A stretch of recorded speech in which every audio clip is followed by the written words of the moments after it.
Hi Freelancer! Welcome to today's episode of the Freelance Blueprint, the podcast for all your freelance questions. I'm your host Lizzie, a UX designer, a digital nomad and a freelancer myself. And in this podcast I'm interviewing fellow freelancers from all over the world so you can learn how to improve your business skills and see what freelancing is really like. My guests and I will be talking about the struggles, the successes and the lessons we learned along the way to help equip you on your own freelance journey. Today we're joined by Nejc, a freelance AI creator and educator. He's been exploring AI tools for work and he's also teaching people how to use it to their full potential. We met in Chiang Mai about 6 months ago and I'm also happy to call him a friend. I'm really excited to talk to him today and find out more about his freelance journey. Hi Nejc, thanks for joining today. Nice, thank you for the intro. This was a very nice introduction, I appreciate it. I'm very excited to answer some questions, have a conversation. Nice. Cool, so please tell our listeners a little bit about yourself. How did you get started? Yeah, I do a lot of things. I'm very curious by nature, so I touch a lot of different areas and activities and just in general, at my core, I would say I'm a creator. I love to make stuff and specifically stories. I love to tell stories because I think they are a form of communication, which is extremely powerful. So more or less I started my journey, I guess. First of all, I would like to say I was never like formally employed anywhere. More or less I went to college, I was studying Japanese studies, and then I thought, what am I gonna do with this? More like I started to reflect, what am I gonna do? Where is this going if I study this? And I thought, yeah, this is not really something I'm interested in. I don't want to pursue this. So I just started doing stuff. So I started making videos on Instagram, and then I made a Kickstarter, and then I started video editing and doing some motion graphic animations, and then I did some marketing campaigns, and now I am helping people or like teaching people how to use AI in their creative work, mostly so creative professionals, how they can use AI in their work. So yeah, it's kind of feels like it's all over the place, but I feel like that's also kind of freelance mentality where you are all over the place because you have to manage all of the things. But yeah, I would say at the core, creating and storytelling and education. I like to teach how other people can do the same thing. Yeah. Nice, cool. Yeah. And what was it for you? Like you said, you've never been in a perm job. Like, was there something where you're like, I'm not gonna apply, or did you always know you wanted to do your own thing? It was more like I come from a very small town, like 9,000 people, something like that. And growing up there, I could quickly recognize the pattern people have of like, okay, they go to their job 8 hours, they go back home, and on the way they like stop in a bar or something just so they forget they have to go again tomorrow. And I was like, I cannot do this. Like I immediately saw I cannot do this for the rest of my life. So I was like, yeah, there has to be something different, there has to be something else. So when I was in college, when I was still studying, I already started thinking like, okay, like internet is here and it is absolutely incredible. Like it gives you access to so many people, to so many projects, to just anything you can find literally. So yeah, I just started applying at that point on Upwork, I think. I don't know how old I was, but it was like, I guess 9 years ago now, maybe 8, something like that. And I started just like, because I was studying Japanese, I was like, yeah, I can start translating stuff. So more or less like I like to do stuff. I'm not much of I'm very empirical in my learning, so I don't spend a lot of time doing theory. I like to jump in and just see, okay, how does this work? Can I do this? Can I not do this? So I just started like translating some Japanese documents and I translated a few mangas and I translated some other documents and manuals and stuff like that. And yeah, this was also a time when I was like, I don't want to do this for the rest of my life, just like translating stuff and like reading text and stuff like that. It didn't like fulfill me. So I just pivoted more into, or more like in this period, I was also already making like videos for Instagram. It was like very specific niche called cardistry, which is like creative card shuffling, I guess. And I got like a lot of traction. I built like a community, I built a following, I built a brand. So then I was like, oh yeah, let's make a Kickstarter. I want my own deck of playing cards. So I did that, and more or less that went super well. So I got confirmation, oh yeah, like I can just make money by myself, by having an idea and doing it. So I do think like freelancing is kind of, for me at least, it is kind of like an overlap between being a business owner, an entrepreneur, and an employee. I feel like you cover all of these three areas at some point. Like, you are a business owner, you need to do taxes, you need to have a strategy, you need to have a plan of how you're gonna sustain your life, and you need to be an entrepreneur of like having ideas and selling them to people, because basically you're offering your skills to people, and you have to have like, they need to be willing to buy it, I guess, at least from my experience. And the third one was employee, I guess, because you have to do the work. Yeah. You have to literally sit down and do the work. Yeah, but I think like a lot of people don't realize with freelancing that it doesn't matter how good you are with this one skill.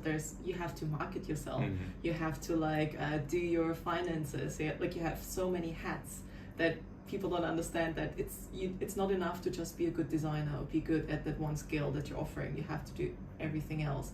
But the thing that I find interesting is like, how did you find your gigs? Like, I know where you're from, but can you tell the listeners where you're from? You said you're from a small town. Yeah. So where exactly are you from?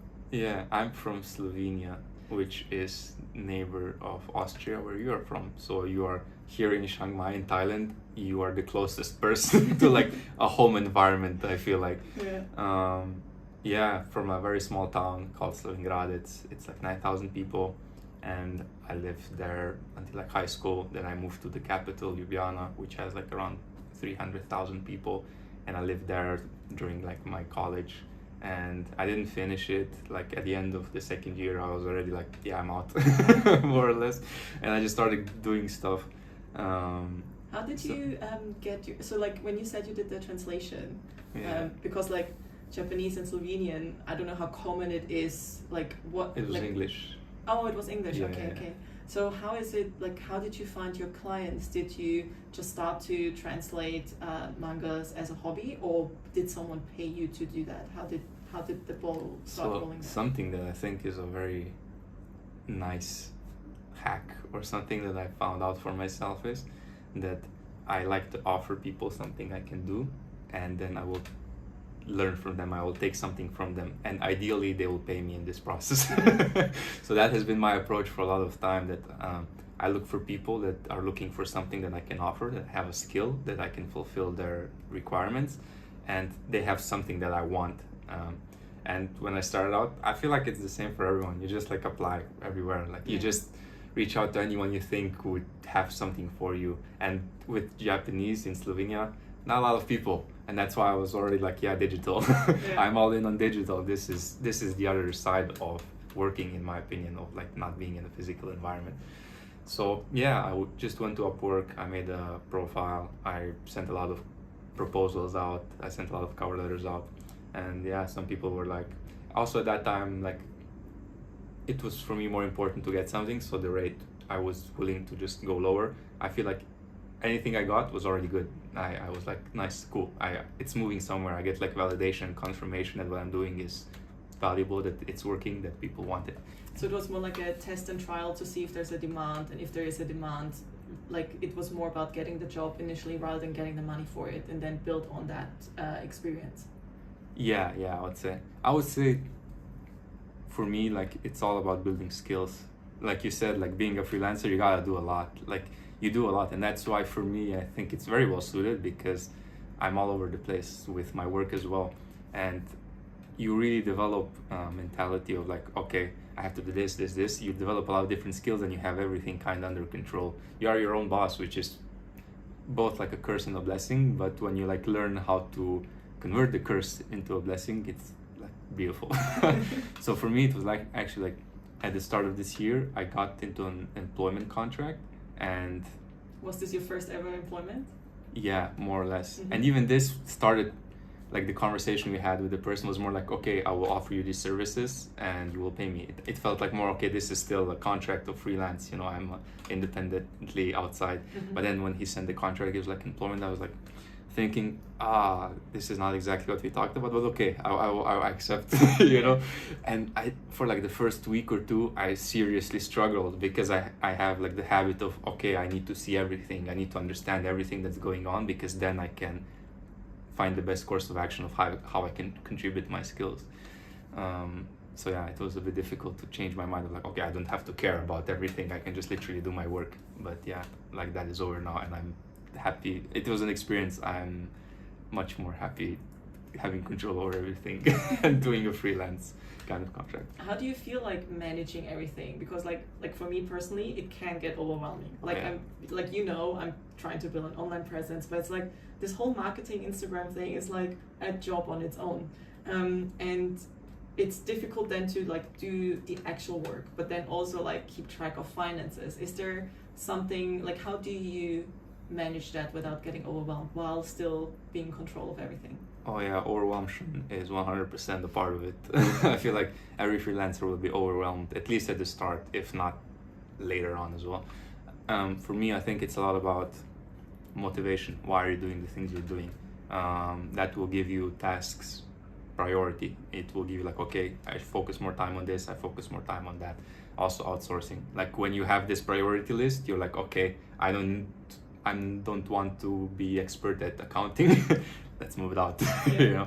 So I do and that is a thing that I even now sometimes I struggle with, of like investing in this, because you are investing in yourself, and that can be like, a lot of people have like low self-esteem or like doubts and insecurities, and it can be difficult to invest in yourself and be like, oh yeah, I'm gonna invest like $100 and hire someone to do this for me, like a design for me, so I don't have to. Will I return that? Will I make a return on the investment? Yeah, you will. Yeah. You will. I absolutely will. So it's good to believe in yourself, and I do think I developed that from like an early stage where I was just like, yeah, I'm gonna do this. I don't care. Mm-hmm. Like even when I was like doing the Kickstarter, I did not have support like from the family, who would ideally be the one at least to support you, if not other people. Mm-hmm. It was not like, oh yeah, you should do this, you're gonna make it. I was like, yeah, this is what you're doing, something like that. But I'm like, yeah, I don't care. Like, I believe this is something I want to do, and I also believe it's gonna work, and it did work. But also, like, if it doesn't work, yeah, it's hard. If it doesn't work, like, the failure and rejection is hard, but also you develop new skills, so the next one you got will be, Yeah, I find it quite remarkable that you come from like this small town and everyone lives the same life, and you're like, I don't want this life. Like that, I think there are several people that might feel like they don't want this life, but they end up in this treadmill and they just keep going, and they're in this hamster wheel because they don't know anything else. I also met another woman from Romania, and she was talking pretty much about the same thing. It's a small town, everyone works for the same company, and then they go home, and it's every day is the same. Nobody in her environment was a freelancer. Nobody in her environment like traveled further than the neighboring countries, and she was like one of the first. So it's quite admiring that there is like, no, I want to do more, and like having this like excitement. But also the other thing you mentioned with like the Kickstarter, for example, like not having that support. And I know we're from Europe, so we're quite privileged, and like we can always fall back that if something doesn't happen, we can move back to the parents. Like we have like this pillow. But like, how comfortable are you to talk about finances? Because I know for some people it's a bit like, No, extremely. I like to talk about everything. I think information and knowledge should be free for everyone to access as much as possible. I benefited a lot from other people sharing their lives, their experience, and I feel like that is amazing. Like, I would not be where I am if, specifically on internet, if people did not share like their experience openly, like of what they're doing. So absolutely, like, anything goes. Cool. Because this is exactly what I want to do this podcast, because I had no idea that I could do the exact same thing that I would do on a perm job on a freelance basis and make 3-4 times that money. Like when I got my first gig, and actually my sister was here last weekend, and she was like, oh, it's just so nice to see you thrive like this. Because I told her I just got this new client, but it's a startup, they didn't get funding, so like they pay me a certain amount at the beginning and the rest in like 120 days and blah blah blah. And she was like, like even though like they just pay you that certain amount at the beginning, it's still like you now make in 1 week what you used to do in 1 month. Like 10 years ago. Nice. Like I was in this furniture store good. where like I earned like 1,025 euros after tax and everything. And I mean, yes, it's 10 years ago, so there were like rent was different, etc. But like it's like mad to think of it, and it's also nice to be reminded where you actually came from and why you're doing what you're doing. And I recently talked to another freelancer who's also going to be on this podcast, Sonia, and she's also like happy to talk about finances. And I think like I wonder, because like if I talk to freelancers, they're quite open to like, yeah, I can tell you the rate. I don't want to say it officially because maybe with clients it can be a bit weird, but I'm happy to tell other freelancers how much I'm making. And I feel the same because it's like, I don't want them to like undersell their work, you know? So what financial tips do you have for someone who's starting out? Like you mentioned, the investing in yourself part. And I highly, highly think people should do that, especially investing in an accountant, so you don't have to like deal with that stuff. So what's the financial recommendations you would have? So I am not great at finances. A few things maybe to break it down. I have never been like strongly motivated by money. For me, it was more or less about enjoyment of creating. I just wanted to make cool stuff. And if I get money that will compensate me for that and just allow me to live, excellent. That's like, I'm good, you know? But I did get like more into money greed, I guess, or just like money mentality recently, or like the last year since I moved here basically. And coincidentally, also a lot of people have told me that I'm thriving since I'm here, and I feel because I'm in an environment that has room for people like me, or for you, for freelancers, for digital nomads, for whoever you are, you know. It is room for you, so you have like the air to breathe, and also like the community to, you know, chat and push yourself up. And if you are by yourself, it can be very difficult because first of all, you gotta do a lot and you don't know how to do any of it. So how are you gonna do all of it by yourself? So it can be very difficult. And also it's a lot of work. I also want to point out that it is a lot of work. Like starting out and building all of this, like even mentally and then like strategically, it's a lot of work. But like now, like you said, you are where you like earn per week what you did before in a month. It's well worth it, I feel like, you know, it really pays off. And then you're like in a position where money just doesn't matter, when you could literally like go anywhere. I think it's a lot about freedom as well. That like you achieve so much freedom by being a freelancer.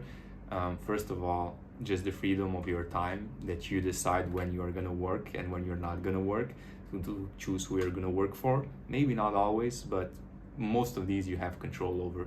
And also location, and also financial, like you have a lot of freedoms, and I think that's what a lot of people want in their life, just freedom to live however they want. What was the question? I forgot. My bad.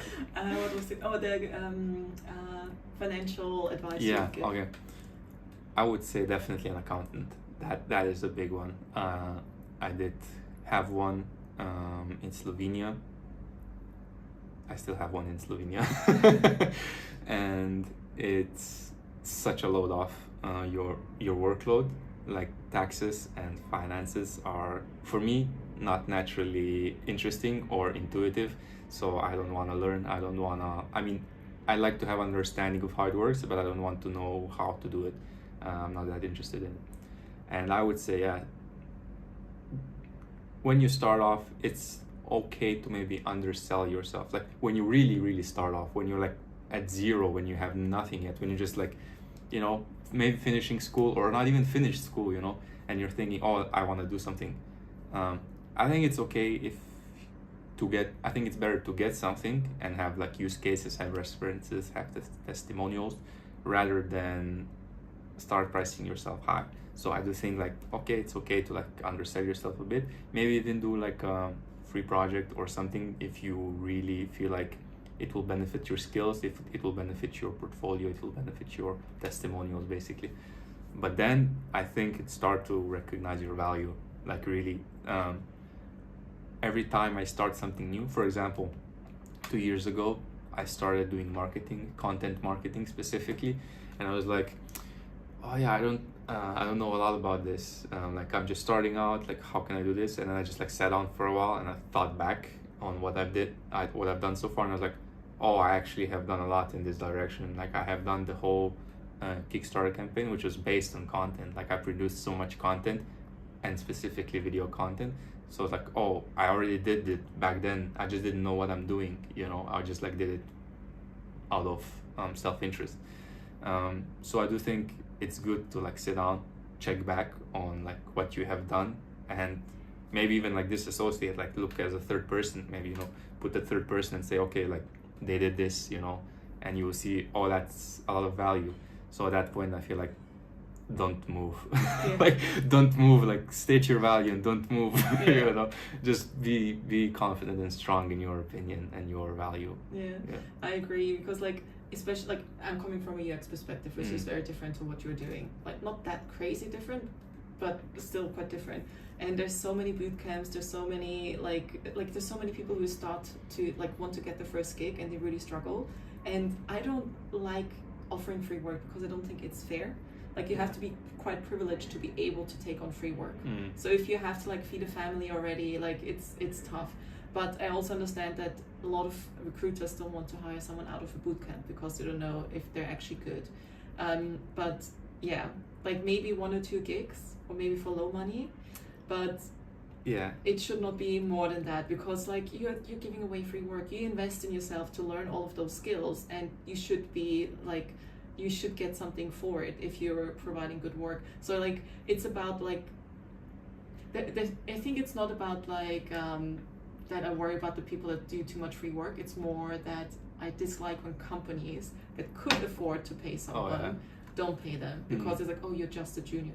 They're still doing something that you don't have to do, you know? Yeah, I think the only time you should like accept free work is when you see it as an investment in yourself. Yes. So like, instead of like saying, oh, I will buy a course for $100, you will say, okay, I will do this work for, I don't know, 1 week or something like that, and you will learn the same skills as you would if you took a course, for example. Yeah. So only then, like, if you see there will be value for you in developing skills and getting knowledge, then I would consider like free work, or even of like a connection and network. If you feel like being around these people will open doors to other people, I think that's also extremely valuable. Yeah. There was something else you said that I wanted to get into. I also had a lot of thoughts. Yeah. What was that? Investing in yourself, working for less. There was something, but I lost my train of thought. Yeah, as did I. It's a lot of thoughts in general, all over the place. Like I said, I feel like it takes a special or a specific mindset to do freelancing, that you don't just follow, you live. I feel like that is with life in general. Like, if you want to live, you got to do stuff. Otherwise, if you don't do stuff, you're gonna die, you know. And it's the same with work. Like, if you're just gonna, you know, repeat the same thing, if you're not gonna do stuff, you're gonna die. And I saw that like with people in my environment, walking dead, more or less, in my opinion, or like in my eyes at that point, you know. But like for work as well, if like you want to live, you gotta do stuff, and I think it's worth it. But I also think with freelancing, it's like, it's not for everyone. Sure. It's like, people want that safety. Like, I always say safety because it's not really safe. Like being in a perm job, like all the layoffs and stuff. But like I feel like freelancing gives you more safety, because like you say, you're in control. You're in control, yeah. And you're never gonna kick yourself out.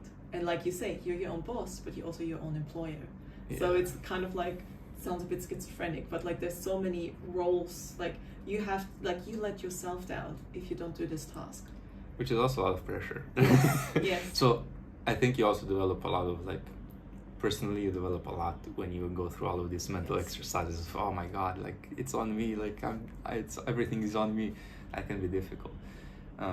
But for example, this stability in this like employment contract I had for like the 3 months, I have never felt more stressed and out of control with this experience. And that's why I'm happy that like I like closed that like I quit that, because I was like, yeah, this is not like, I do not want to be in a position where somebody else has control or power.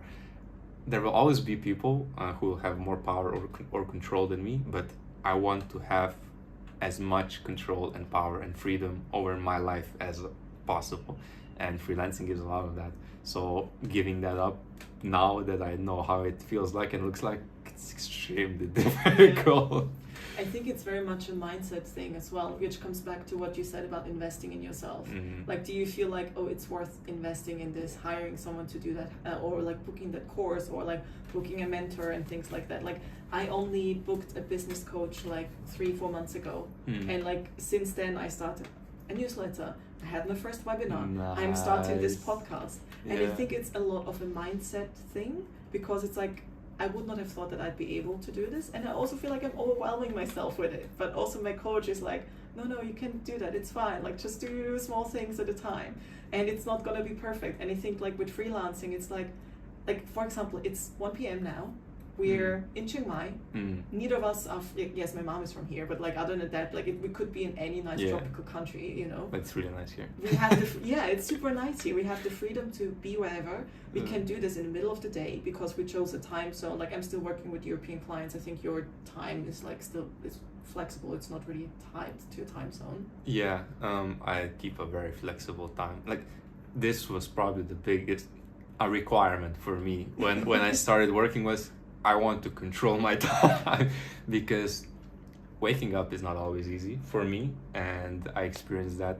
I did have student jobs, so like I had to wake up at like 7 or something like that, and I was like, I'm dying. I'm dying. I was like, I can't do this, and I was like, I need control over my time. So this was a very nice option, or more like it was immediately evident to me that yes, this is wonderful and I love it. Nice. Also, something I wanted to say is that we were talking about valuing yourself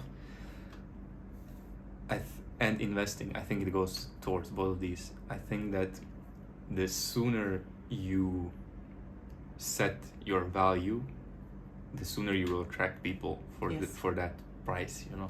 So if you like go, let's say you go gradually, you start at 0, you go up to 100 or something like that, you know. The longer you stay like in the 20s, you know, you're not going to be moving as quickly. So I feel like there needs to be a clear progression. Just because something is comfortable and is giving you like a good amount of money, for example, let's say you get $25 per hour or whatever, if you're like, oh, that is good, that's already a lot, you know, like I didn't think I would get this much or something like that. You can get more. You can absolutely get more. You just gotta say it. So more or less it's a lot about you set the rules. It's not about like, oh, the employer will tell me how much I'm worth. No, you decide how much you're worth. And like the sooner you start communicating it that way, the sooner you'll attract people who are in the same environment. So you will start building people like an environment, a network of people who see the same value as you see. Is for like investing in yourself, like before, and I have this difficulty as well. Like I feel like I've made a big like this month I did a lot of mental work on this as well, like investing as much as possible into my business and my work, because I've always kind of shied away, like I don't need it, like it's okay, I can figure it out later, but like the sooner that you put money in, the sooner you'll see how much it returns. And even if it doesn't, it's an experiment. That's also a thing, like you run experiments sometimes things don't work. And that's okay, because you know it's not the only thing. You have a lot of other options and opportunities. I mean, it is an investment. Like you don't know if this, like if it's like with shares, you don't know if it's going to go up or down. It doesn't have to be as extreme as like Bitcoin, but if it's like properties, like they always go up and down, you know. So it's like sooner or later you'll start to get an understanding of what it's worth investing in, and also how much you're investing in yourself. Like before, I remember the very first online course I bought was like a €10 Udemy course, you know. Did I finish it? Yes, but is it really like, did I learn much from it? Like it is useful, but it wasn't like mad. And now I spent like shitloads, and I don't actually want to mention. Oh, okay. How well, I spent like $2,500 US dollars. In a course that teaches you how to create your own course. Oh yeah. Because like my main goal is like make passive. It's a lot of money. And I was also like, this is so much money. But also it's like I can expense it for my business, so I get some tax. Like I have to pay less company tax based on that. But also it's like, no, I am like, yes, I'm me as a person, but I'm also running my business. And if I invested in myself, I still haven't launched that course, but I learned a lot from it. I learned about investing in yourself. I learned about the dip. That's actually, I remember now, that's the thing that I wanted to talk about before. Like they talk about the dip, which is like this linear curve that things will not go in a straight line. There will be ups and downs, and there will eventually be something where you feel like, I want to give up. This is not for me. This is not gonna work out. Many times. That's when you're in the dip. And a lot of people give up then because it feels hopeless. They've pitched so many people, they've done this, that. But after you endure that, and it's gonna happen, you will end up in that dip. but if you stick through it, it will massively go up. Mm. So like pushing through that, and like every single time I'm in a phase, I'm like, oh shit, I had no signups for this, or like, oh, this didn't happen. It's like, I'm in a dip, it's okay. And like now I'm thinking, just this mindset shift alone might have been worth the $2,500 I invested in that course. I mean, I will eventually still do that course, but like if you would have asked me 2 years ago, would I spend $2,500 on the course, I would have been like, what the fuck? Like, is Beyonce teaching that? Yeah. But like, if like, and now it's like, oh yeah, my coach as well. She's not the cheapest, but she's worth her money. Like, Yeah. like who knows where this podcast is gonna go? Maybe it's gonna be 2 episodes and that's it. Maybe it's gonna be like several series. Who knows? But it's interesting where freelancing is taking you. And I just remember the other thing I wanted to say, what you mentioned about like the hourly rate. Oh, maybe you think 25 is a lot. You can always go higher. There is no cap with freelancing. Because yes, you can swap your time for work if you do for your time for money. If you do like a certain skill, like for me, for example, the UX design stuff. But you can also have like certain retainers or like offer digital projects like what you're doing, and you invest a little bit but you keep earning from it, you know. So there is no cap. If you're employed somewhere, there's a certain salary. Even if you're the president of the United States, there's only a certain amount of salary that you can get. You will not get a pay increase all the time. So yeah, you're in the system, but here you create a system which does not have a cap. And I was thinking about the dip and like the ups. It's always like that, even life. It's a fact. You sometimes you're down, sometimes you're up. And I just like yesterday was a very big up for me. Nice. So I was like, oh, such a good day. Because I invested in myself. All because I invested in myself. What happened? I just bought a subscription to a newsletter platform. Mm-hmm. So more or less like I automated a lot of things. So it's more or less like growing a bit. So I automated a lot of things. So it just like sends out mails automatically to on a trigger. And there is like some promotional programs, and more or less like this specifically, I can give this example. The subscription per month is $99, $100. Let's say it's $100, which might be a lot, maybe not. I think it's like depends on people. Yeah, but I also think once you start freelancing, $100 it doesn't sound a lot anymore. Yeah. So I did the $100, and they have like a referral program, which basically allows you to pay for subscribers. Are you trying to sell me that one now? It's not like that. It's not. It's a promotional program basically. So people who are on that platform, but it's a great platform. It's called Beehive. But people who are on that platform, they like put their price on, and if you promote them, and for every subscriber you get money. The price they set. So it's basically pay per subscriber, you know. But it's like the subscribers are checked, so they are engaging. So it's not just like inflating numbers, you know, because then you would just like create mails and that's it. So I did that yesterday, and I applied for a few of these promotions, and like people accepted it, wanted me to promote them. And today I made $26. Nice. In one day, and I invested $100. So basically in a month, I would probably make more than $100, which would already return the investment. So I was like, God, so good. Yeah.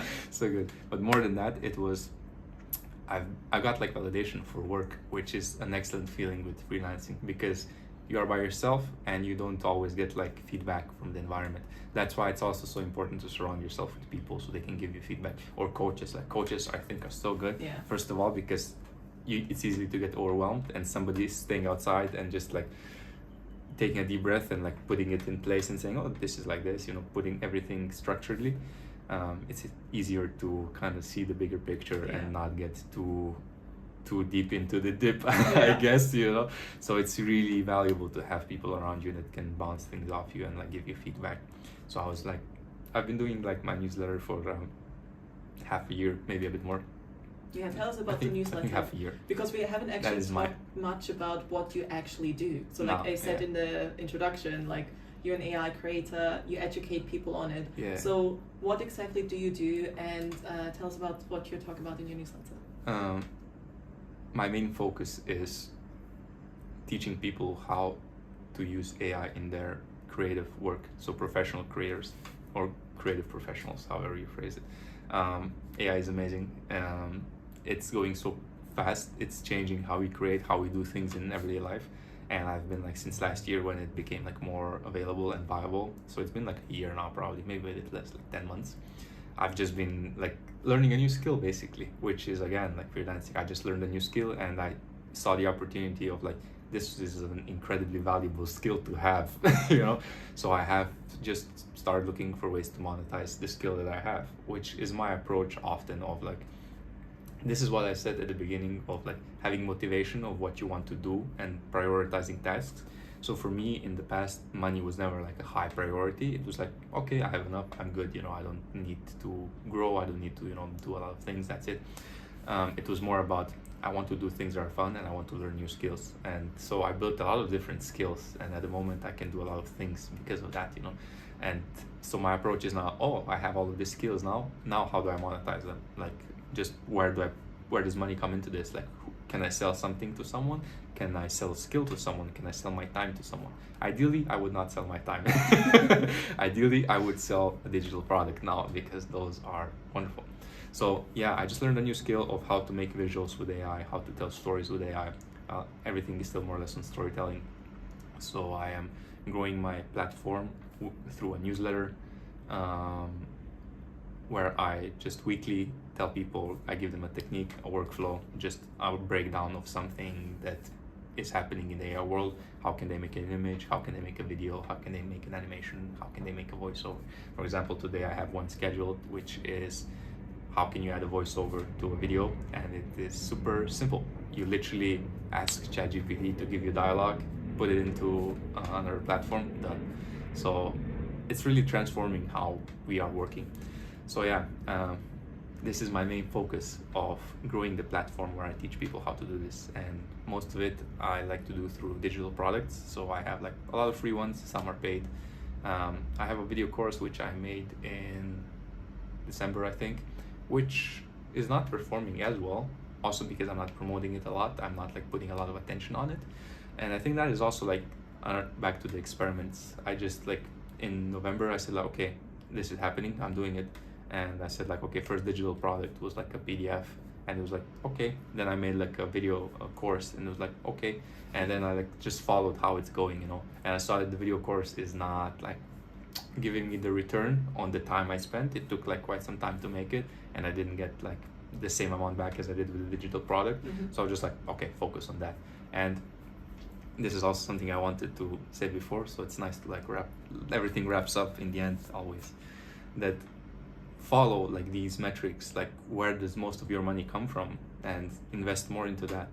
So that's also, I think, makes investing easier. If you know that like, okay, my digital products are at the moment making, I don't know, $200 per month, and my video course is making, I don't know, $20 per month. Which one do I want to invest in? I'm gonna go with 200, so it will become 400, 1,000, you know, whatever it will become. So yeah. But also it could be that it's, like you said, that it's just because you didn't promote it enough.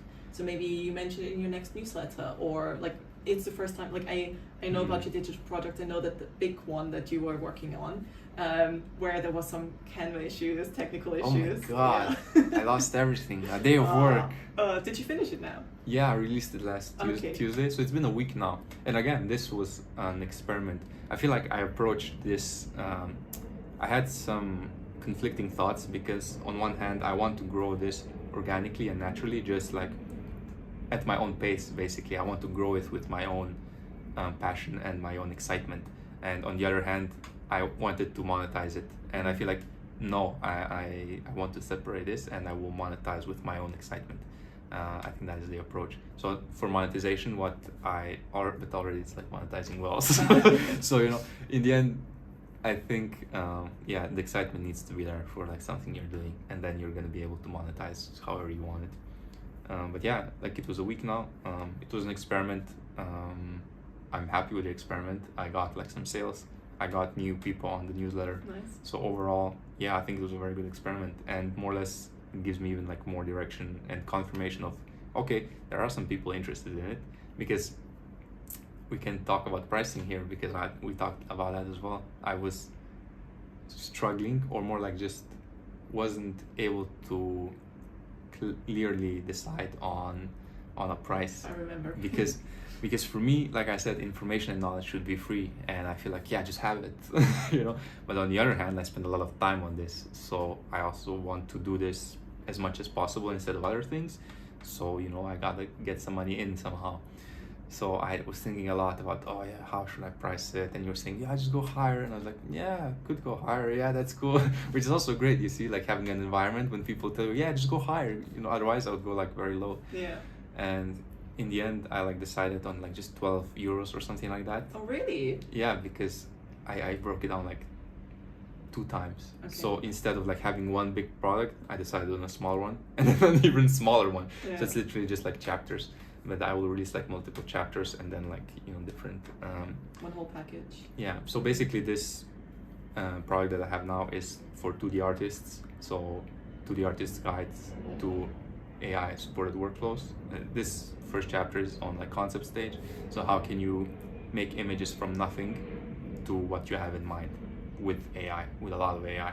And I think it's incredible. Like I've been doing it for a while. I've had like a few clients where I was just like made them images and I was like, yep, easy money.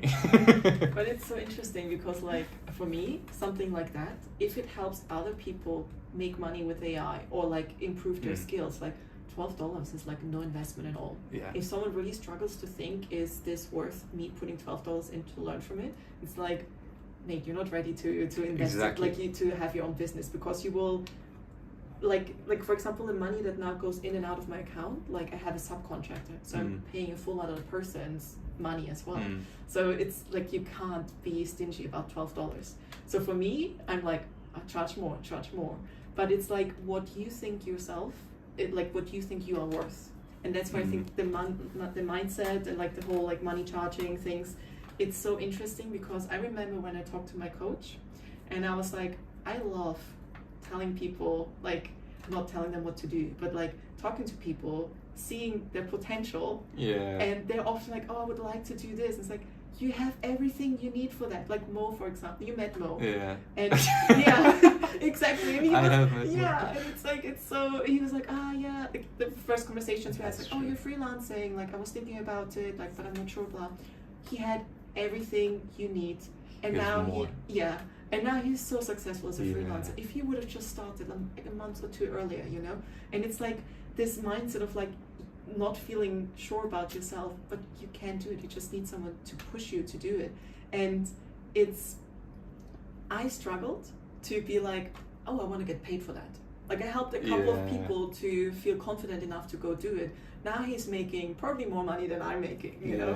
And it's like, and I'm not telling, like, it's not like I want money from him, because like I'm happy to teach that, but at the same time, like you say, it's like you give people that value, you invest the time, and it's like I enjoy talking to Mo about like freelancing. Like this is also why I do this podcast. Like I don't need to get paid for this. I really enjoy doing this, and if anyone else gets value out of this, this is great too. But also, yes, eventually I would like to be paid for that, you know. Like I would like to get something back from that investment.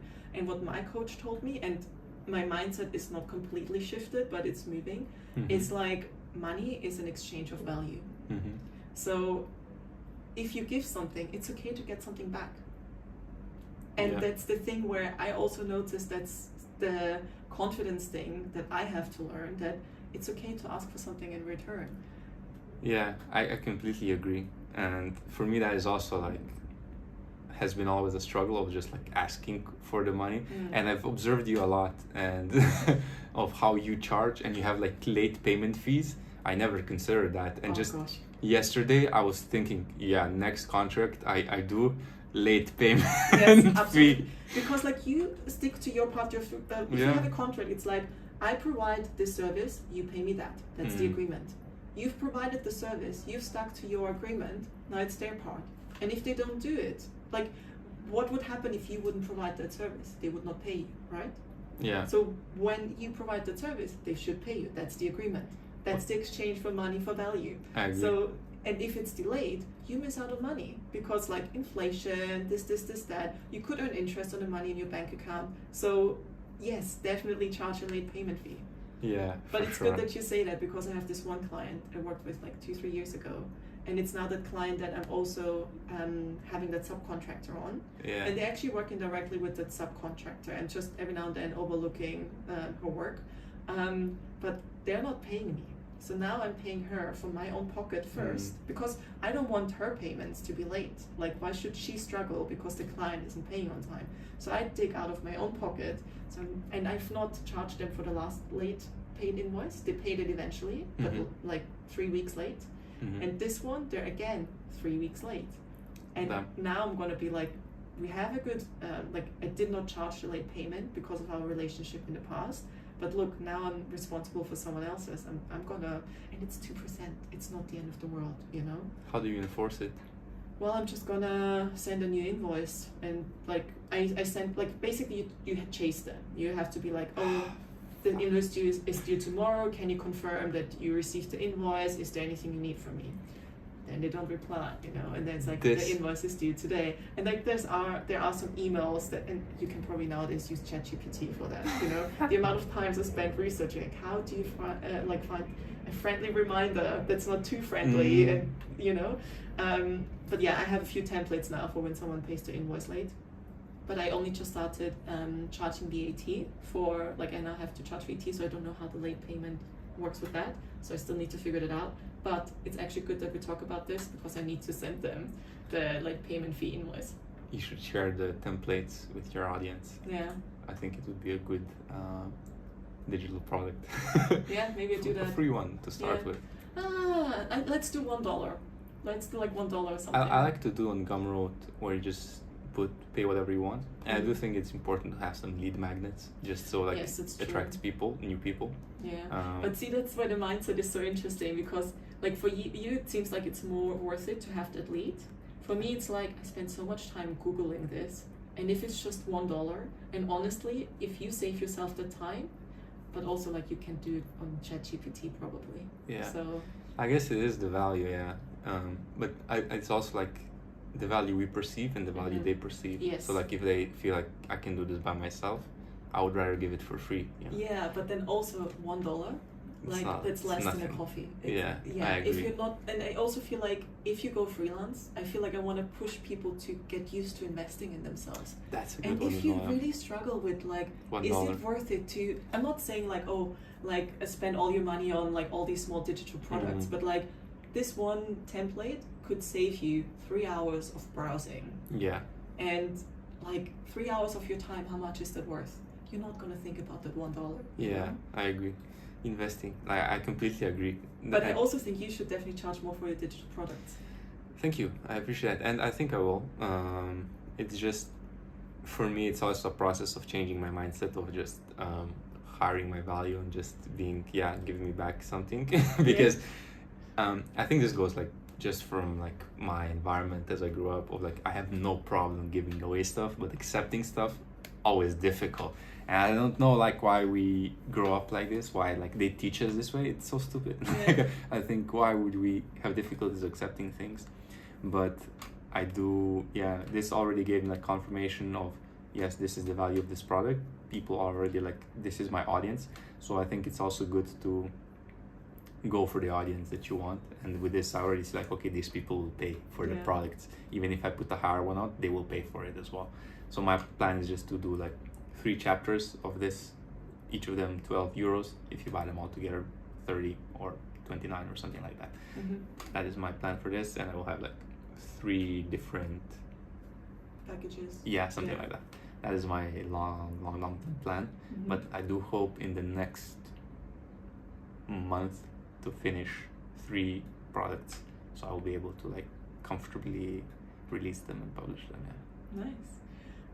I could talk with you forever. That is completely true. But let's try and wrap this up. So thanks so much for joining today. Yes. I'm glad you took the time. Thank and you glad so we could do this in person. 100%. But before we end this conversation, there's a few questions I would like to ask just to wrap things up. I mean, it's tricky for you because you've never been in a perm job. But would you ever take on a permanent job? Now? Do you think ever in life you would? So like I said, this year I had my first encounter with a permanent job. Even though now, like looking back, I feel it was more of a freelance contract than it was a permanent job. In the way I was interacting, I set my own hours, I set my own workload. Like literally, it felt more like a freelance than anything else. The experience was not great. The only benefit I see from a permanent job is the stability and safety of knowing, okay, each month I get this amount of money in my bank account. That is the only thing I would consider a positive. But since that did not happen with my job because they were a month late, more than a month late, there was literally no benefit of me being like in a contract like that. So I would say this as well, we were talking, if you have contracts, 50% up front, always, like no exceptions. Yeah, because I usually do that, and with this it was like a contract, you get paid this date of the month. Like, okay, I did not get paid. So I would say just maybe that kind of feeling of safety where you don't have to wonder if you're gonna have money or cash flow specifically. But like we said, with freelancing, you can set that up for yourself. It just like you need to build it by yourself, you need to do it by yourself, so you can still have it. So I would not be employed. Okay. If you could go back in time to when you were in Slovenia and you started your Kickstarter, or you were just like feeling into this whole freelancing thing, what would you tell yourself? I would write down a list of resources and links and say, hey, read this, watch this, learn this.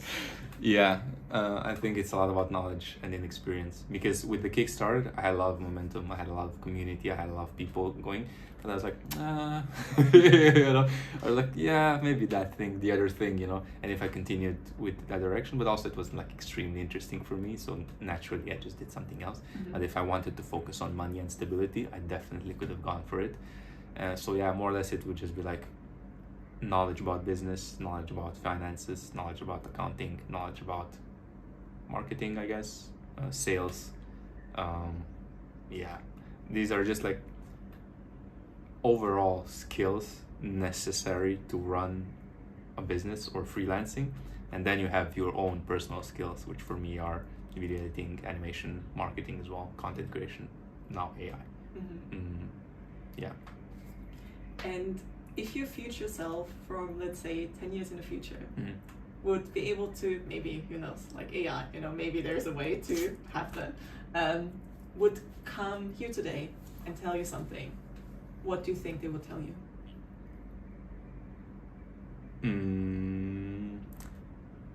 I think two things. First would be, you're doing great, believe in yourself, you have value. Just the validation, because I need that. And it like helps me a lot if like I get validation for what I'm doing. That's why yesterday as well, when also like a big newsletter, like 100,000 people reposted something I wrote. Wow. So I was like, yes, this is valuable. Something I wrote is valuable to someone with 100,000 people.